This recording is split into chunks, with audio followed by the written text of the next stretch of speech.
Let's power through all the index laws you'll ever need to know. Get it? Power through. Alright, let's get into it. Let's start with index form.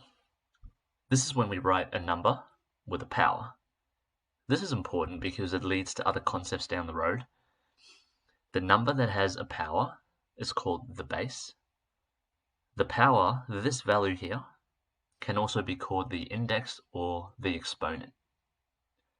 It shows how many times you're multiplying the base by itself.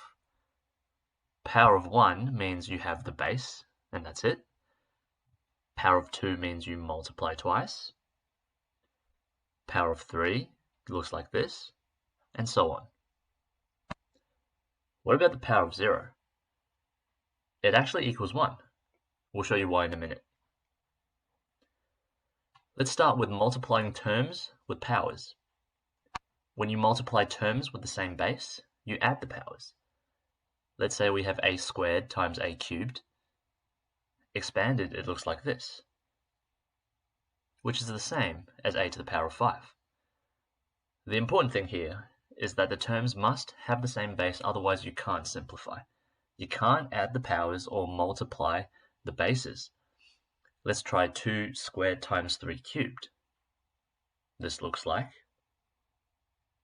this equals 108. You can't add the powers because neither 2 to the 5 or 3 to the 5 are 108. And you can't multiply the bases either, because this breaks the order of operations. We have to deal with powers before we multiply. So 2 squared times 3 cubed must be left as it is. So here's one of our index laws. A to the m times a to the n equals a to the power of m plus n. Here's 2 quick examples. 2 to the 4 times 2 to the 5 is 2 to the 9. Add the powers.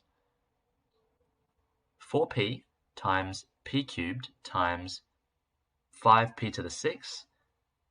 Multiply the coefficients of all the terms, which is 4 times 5, 20.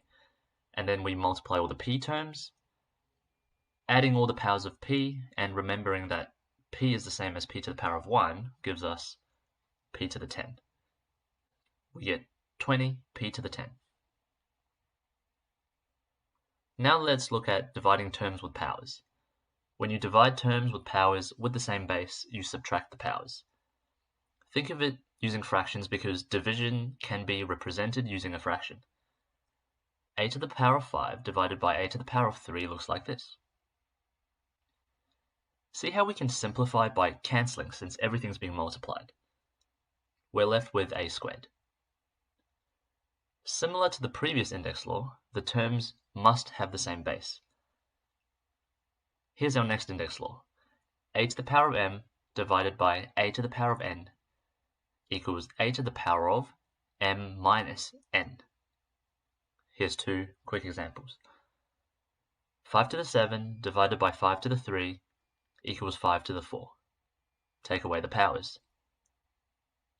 6t to the 11 over 9t cubed. Simplify the coefficients first. 6 over 9 simplifies to 2 over 3. Then t to the 11 divided by t to the 3 gives us t to the 8. We get 2t to the 8 over 3. We'll now use this index law to explain the power of 0. Suppose we have a to the n divided by a to the n. This is a to the power of 0. It also looks like this if we expand it out. Since everything will just simplify and cancel out, we will be left with 1. Therefore, anything to the power of 0 is 1. Here's 2 quick examples. 7 to the power of 0 is 1. 2ab to the power of 0 means 2a times 1. Only the base with a 0 power becomes 1. This gives us 2a. Now is the best time to apply your knowledge so far. We've put answers in the description. Check out part 2 for the rest of the index laws, including negative and fractional powers. If you found this helpful, leave us a like and subscribe.